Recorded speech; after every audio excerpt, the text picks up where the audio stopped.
What do you do when it rains on your plans? DreAllDay.com. What's going on, everybody? Dre Baldwin, DreAllDay.com. It's a rainy afternoon here in South Florida. It tends to happen in the summertime. We get 90-degree weather and humidity and bright sunshine, but we got to pay for it with the rain. So let's talk about what to do when it rains. Now, I'm going to talk about this from a logical and rational standpoint, what you actually do when it rains. But I'm gonna make this into a metaphor for what you need to do in any situation in your life when things aren't going the way that you want them to go. I'll tell you three specific things you need to do. Number one, when it rains on your situation, the first thing you need to do is grab an umbrella or make your way indoors to where you are protected by something so you don't get rained on. All right, you see, I had this nice suit on. I don't want to get this all wet, and I don't care what you got on. I just saw somebody walking like they were coming from the gym. Even if you just came from the gym, you don't want to get rained on. Nobody wants to just get a bunch of water dumped on them that they weren't expecting to get dumped on them. So the first thing you need to do when the situation goes left in any circumstance in your life is protect yourself at all times. Like they say in a boxing ring, get yourself out of the line of fire, get yourself out of the line of danger, and go somewhere where you're not going to be getting rained on. So when things start going left, make sure you can extricate yourself from that situation so they don't go as far left as they could possibly go. Get yourself out of that space. That's number one thing you do. Get an umbrella. Number two thing you do when it rains is go grab your flowers and your plants and put them outside. So to give you an example, I used to live in South Beach, and this guy who lived next to me, this white guy, and his wife lived next to me. And this guy was a redneck, and he was kind of probably like a closet racist. We had some exchanges that led me to believe that, but it doesn't even matter.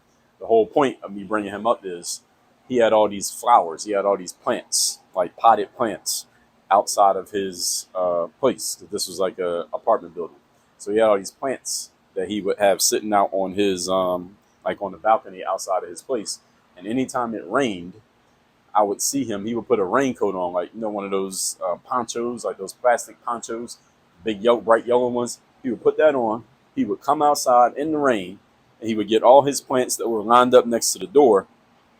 He would move them out like onto where the steps were so that the rain could hit them, so his plants could get watered by the rain. Anytime it rained, he would come out there and do that. So this dude was very dedicated to his plants, and he would do that every time it rained so his plants could eat. The whole point is this: anytime in life when it rains, when some situation is not going the way that you want it to go, understand that there is some type of positive that you can extract from that situation. Your job is to figure out what that positive is. Understand that there is no such thing as a bad situation, no such thing as a good situation. They are just situations. They are all neutral. How you decide to look at them and how you use them or don't use them is what will turn the situation eventually, based on the way you look at it, into a good thing or a bad thing. So when it rains, it might not be good for you because you had a basketball game that evening and now the game's going to be canceled because the court is all wet. But it could be a positive thing because your plants were about to die because it's been dry for 3 weeks and now it's raining. Now your plants aren't going to die because you can water the plants. So there's always a positive side to any situation. Your job is to figure out what is that positive side and how can I exploit the situation as it is and use it to my best advantage and to my best benefit. That is a job that you need to be, that's something that you need to do. It's something you should think about any circumstance you face in life. There are some that are maybe positive in a way you don't have to think about it. You're like, this is perfect for me. This is exactly what I wanted. But there are other situations that may not be exactly what you wanted. There's still an opportunity for you to grab something from it, but you got to ask yourself the right questions to find out what it is. So number two is put your plants outside, metaphorically speaking, so the plants can benefit even though maybe you can't have your picnic. Number three, what do you do when it rains outside? Number three is as soon as the rain stops, and as you can see, and it's like this in South Florida. Any of you lived in South Florida, been to South Florida, will get a good amount of rain for about 5 minutes, and then it'll slow down. And if you didn't see it, if you were sleeping while it was raining, you wouldn't even know it was raining. It had rained unless you see that it's wet on the ground, but you don't see the rain. So it comes and goes usually very quickly. Number three, when it rains, get outside quickly and wait for the worms to come out. That is, if you eat worms. So the saying, the early bird gets the worm.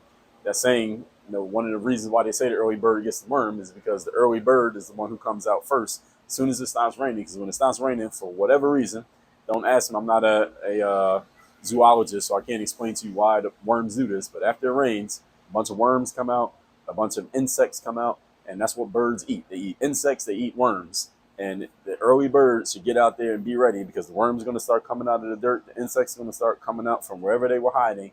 And boom, that's your opportunity to have a feast. That's your opportunity to have a buffet. So what does that mean for you if you don't eat insects and you don't eat worms, or at least if that's not your part of your normal balanced diet? What it means for you is that as soon as a situation goes in a way that you don't want it to go, just like I talked about in the second point, there is some opportunity for you to grab out of that thing, for you to extract out of that situation. Your job is to diagnose what is that opportunity, and then how can you jump on it. And sometimes it's right after the situation. So any of you follows finance, for example, you know that whenever there's a whole bunch of fear or anxiety or worry in the market, what happens? A lot of people hold on to their money. They don't want to spend any money. They don't want to invest in anything. And the prices of things go down. And this is the opportunity for people who have a whole lot of cash. They can go in and grab a whole lot of stuff. They can buy businesses. You can buy real estate. You can invest in companies at very low prices, lower than they're going to be. And then in the long run, when everything gets back to normal, like the sun comes out again, metaphorically speaking, the value of everything that you invested in now goes up. Why? Because you invested when nobody else wanted to invest. Everybody else was scared. Their money was scared. You invested anyway. Now when the sun comes back out, all of those investments that you made when everyone was afraid to get in the game, now you start winning. So that's what it means for the early bird to get the worm, metaphorically speaking here. So next time that it rains, I want you to think about these three things you can do. Number one, protect yourself from the elements. Get an umbrella or go somewhere where you're covered and you're not getting wet. Number two, put your plants out, because there is some benefit from this situation in the moment that you can actually extract. And number three, ask yourself, what's the benefit as soon as the aftermath of this, when everybody's afraid, nobody wants to do anything? How can I jump in here and take advantage of the fact that nobody else wants to get in the game? There's always an advantage to every situation. There are no positive situations, no negative situations, just situations. Everything's neutral. The way you respond to it, the way you decide to see it mentally, determines whether it becomes positive or negative. So with that said, text me so you can get my daily motivation every day. Send that message out for free to everybody in my text community. Numbers down below in the description. And workonyourgameuniversity.com. That's where you can work with me directly. It's where our coaching programs are at. The links to both of those down in the description to this video. Work on your game. Dre, all